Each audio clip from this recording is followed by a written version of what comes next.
நீங்கள் ஏன் தனி மனிதனாக இருந்து செய்கிறீங்க? தைரியமாக நீங்கள் ஒரு அரசியலுக்கு வந்து செஞ்சால் என்ன அப்படின்னாங்க. நானும் அது பொறுமையை காத்துக்கிட்டே இருந்தேன், பொறுமையோடு கேட்டுக்கிட்டே இருந்தேன். அப்புறம் எங்கே பார்த்தாலும் சொல்லுவாங்க, அண்ணா இந்த மாதிரி மீட்டிங் போட்டால் திட்டுறாங்க, போர்டு வச்சா திட்டுறாங்க, நான் போலீஸ் ஸ்டேஷன் போவேன் காலையில் ஒரு பிரச்சனை அப்படின்ட்டு உக்காரு அப்படிம்பாங்க. திடீர்னு பார்த்தா எந்திரிம்பாங்க. என்னன்னு பார்த்தா ஒரு கட்சிக்காரங்க வந்துட்டாங்க. அப்புறம் என்னங்க என்ன சொல்லுங்கள் அப்படின்னு போலீஸ் ஸ்டேஷனில் பேசுவாங்க. ரைட்டுன்னு அவர் பொண்ணை வந்து உட்காரு, இன்னொரு கட்சிக்காரங்க வருவாங்க, அவங்க பிரச்சனையெல்லாம் பேசுவாங்க, திரும்ப இன்னொரு கட்சிக்காரங்க வருவாங்க. இப்படி நான் காலையில் 9 மணிக்கு போனேன், ராத்திரி 9 வரைக்கும் ஸ்டேஷனில் உட்காந்துக்கிட்டு இருப்பேன். வெளியே இருந்து பார்க்குறேன், ஏதோ பிடிச்சி வச்சுட்டாங்க மாதிரியே பார்ப்பாங்க. அடுத்த வர கீழே காலை பிடிச்சி இழுக்குன்னு நினச்சா அவங்க தான் கீழே விழுவாங்க. அதுக்கு பெரிய உதாரணமே அதுதான். என்ன சார், நான் காலையிலேருந்து இப்படி உட்காந்துக்கிட்டு இருக்கேன், கேட்க மாட்டேங்கிறீங்களேயோ, நீ மன்றம் தானே, சும்மாரி, அவங்கெல்லாம் கட்சிக்காரங்க, நீ என்னையா அப்படிங்கிற ஏளன பேச்சுகள் அடிக்கடி சொல்லும் பொழுது, அப்படின்னா மன்றம்னா இவங்களுக்கு என்ன சாதாரணமாக போச்சா? அன்னைக்கு இவங்கெல்லாம் எல்லா கட்சியில் இருக்கும் பொழுது இவங்க ஓட்டு மாத்திரம் தேவை, மற்ற நேரங்கள் மாத்திரம் மன்றத்துக்காரன் எதுக்குன்னு மட்டும் திட்டுறது. யாருக்கு ஓட்டு போட போறீங்க? இந்த கட்சியின் தலைமைக்கும் இருக்கிறது. நல்ல கல்வி, தரமான கல்வி எல்லா தரப்பினருக்கும் போய் சேர வேண்டும். சாதியும் மதத்தையும் சொல்லி சொல்லி விளையாடிய விளையாட்டுகள் நிறுத்தப்பட வேண்டும். என்ன நடக்க வேண்டும் என்பதற்கு முன் உதாரணமாக நின்று காட்டுவோம். ஊழலை குறைத்தால் உங்களுக்கு மின்சாரம் வரும்.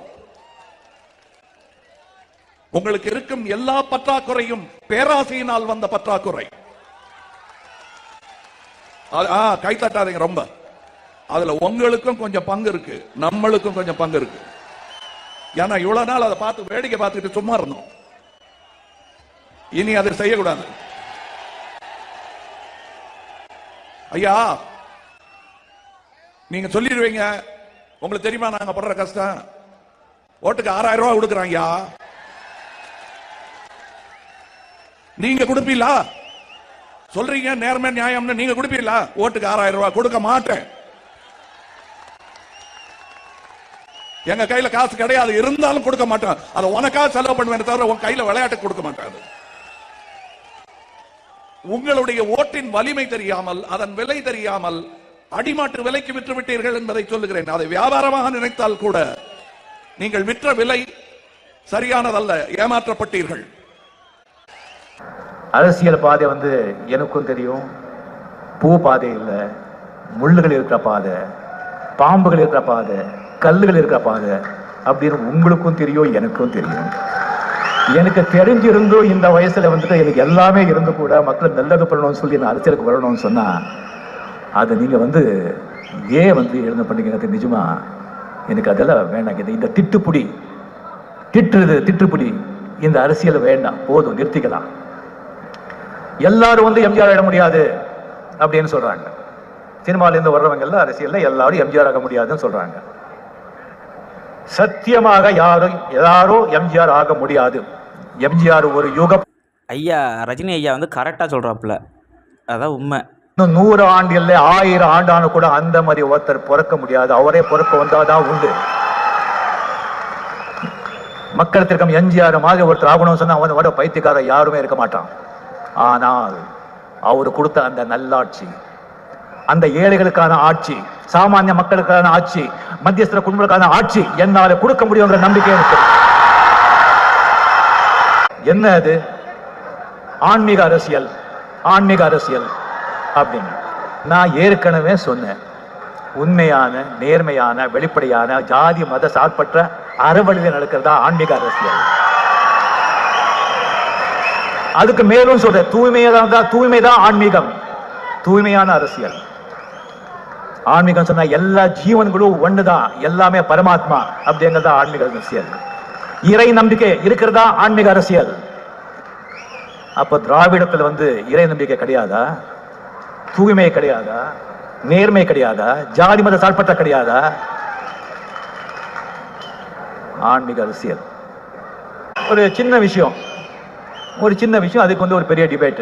கொள்கை கேட்டா தலை சுத்துதுன்னு சொல்றாங்க அப்படின்னு. ஐயா, 31ஆம் தேதி நான் அரசியலுக்கு வர்றேனா இல்லையா அப்படிங்கிறது தெரிவிக்க போற அப்படின்னு சொல்லியிருக்கேன். 31ஆம் தேதி. 29ஆம் தேதி உங்க கொள்கை என்னன்னு கேக்குறாங்க. இது எப்படின்னா, பொண்ணை பார்க்க போயிட்டு இருக்கும்போது கல்யாணத்துக்கு எனக்கு இன்விடேஷன் வரலையேன்னு கேட்கிற மாதிரி. ஐயா ஒண்ணு தெரிஞ்சுக்கங்க, மாஸ் ஜனங்க முன்னாலே பேசும்போது ரொம்ப ஜாக்கிரதையா பேசணும். ஒரு மாஸ் இன்டெலிஜென்ஸ் சொல்லுவாங்க. மாஸ் இன்டெலிஜென்ஸ் அவங்களுக்குன்னு ஒரு அறிவு உண்டாகும். ரொம்ப ஜாக்கிரதையா பேசணும்.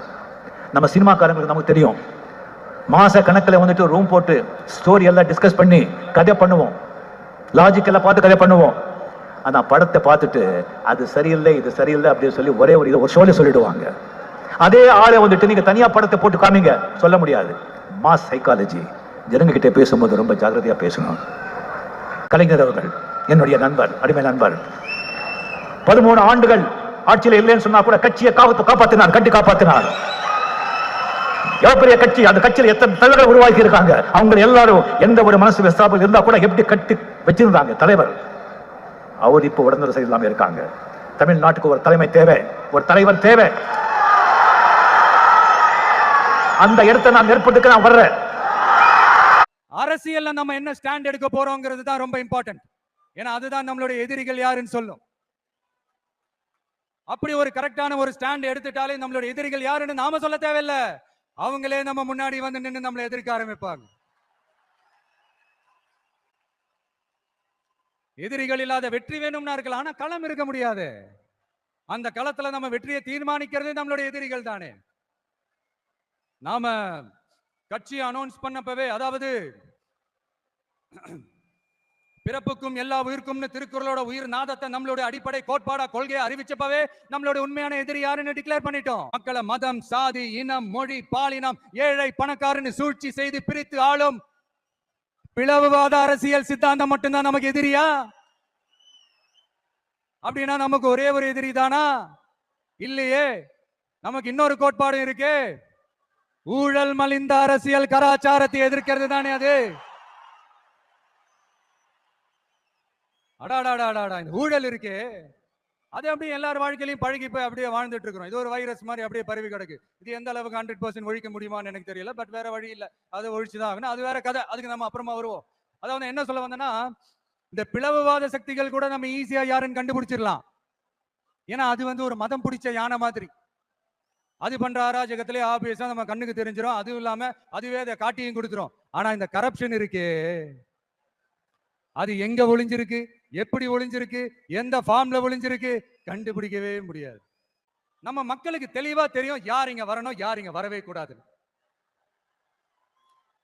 ஏன்னா இது மதச்சார்பின்மை பேசுற தமிழ்நாட்டு மண். பெரியார், அண்ணா, பெருந்தலைவர் காமராஜர், வேலு நாச்சியார், அஞ்சலை அம்மா எல்லாம் பிறந்த மண். இங்க இந்து, முஸ்லிம், கிறிஸ்தவர்கள் எல்லாம் அவங்கவுங்க வழிபாட்டு தலங்களையும் வாழ்க்கை முறையிலும் மட்டும்தான் இருக்கும். ஆனா ஒட்டுமொத்தமா தமிழ்நாடுன்னு வந்துட்டா, ஒற்றுமையை காட்டணும்னு வந்துட்டா, சரிப்பா உன்னோட எதிரிகள் யாருன்னு சொல்லிட்டா மட்டும் போதுமா? அதுதான் உன்னோட அரசியலான்னு கேட்டா இல்ல. மகத்தான அரசியல்னா அது மக்களுக்கான அரசியல் தான். மக்களோட மக்களா, அவங்கள ஒருத்தனா, அவங்களுக்கான ஒருத்தனா, எப்பவும் மாறவே மாறாத அந்த குணத்தோட மனசோட களத்துல நிக்கிறது தான் எங்களோட நிரந்தர அரசியல் பாதை.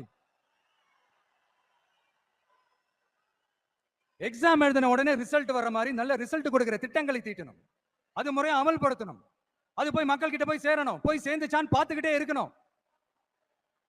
சோறு சாப்பிட்டாதாங்க பசியாரும், சோறுன்ற வார்த்தையை சொல்றதெல்லாம் பசியாராது. மக்களுக்காக நம்ம கொண்டு வர பிளான்ஸ் எல்லாம் பிராக்டிகலா ஒர்க் அவுட் ஆகிற பிளான்ஸா இருக்கணும். சும்மா இந்த உதார விடுற பிளான்ஸ் எல்லாம் இருக்கவே கூடாது. இந்த மீன் பிடிச்சு கொடுக்க கூடாது, அது தப்பு. மீன் பிடிக்க கத்து கொடுக்கணும், அதுதான் சரி. அப்படி இப்படின்ட்டு சில பேர் சொல்லிக்கிட்டு சுத்துவாங்க. ஆனா நாங்களாம் அப்படி இல்லை, எங்க கான்செப்டே வேற, பக்கா பிராக்டிகல் தாங்க. முடிஞ்சவங்க மீன் பிடிக்க கத்துக்கிட்டு வாழட்டும், முடியாதவங்களுக்கு நாம மீன் பிடிச்சு கொடுத்து அவங்கள வாழ வைப்போம். எங்கள் இலக்குகளை, எங்கள் வழிகளை தீர்மானிக்கின்றன. பில்டிங் ஸ்ட்ராங், பேஸ்மெண்ட் ஸ்ட்ராங் என்ற பொலிட்டிக்கல் கிளாரிட்டி தான், அரசியல் தெளிவுதான் எங்களுடைய நிர்வாக செயல்முறையா இருக்கும். இந்த மாதிரி ஏமாத்துற வேலையெல்லாம் நாம எப்ப செய்ய போறதே இல்லை. இங்க ஏற்கனவே இருக்கிற அரசியல் கட்சிகள்ல 10ஓட 11 இன்னும் ஒரு மாற்று சக்தின்னு சொல்லிக்கிட்டு இந்த எக்ஸ்ட்ரா லக்கேஜ் எல்லாம் நான் இங்க வரல ப்ரோ. நம்ம நாட்டுக்கு கேடி செய்யற இன்னும் எக்ஸ்ட்ரா வேலையெல்லாம் ஈஸியா செஞ்சுக்கிட்டு மக்கள் மத்தியில தங்களை மாபெரும் சக்திகளா நினைச்சுக்கிட்டு இருக்கிற மிகப்பெரிய ஏமாற்று சக்திகளோட பிடியில் இருந்து தமிழ்நாட்டை முழுமையா மாத்திர ஒரு முதன்மை சக்தியா இருந்து உங்களுடைய மகனா, அண்ணனா, தம்பியா, தோழனா, உங்கள ஒருத்தனா இருந்து நான் உழைக்கணும். இதான் என்னோட டார்கெட்டும்.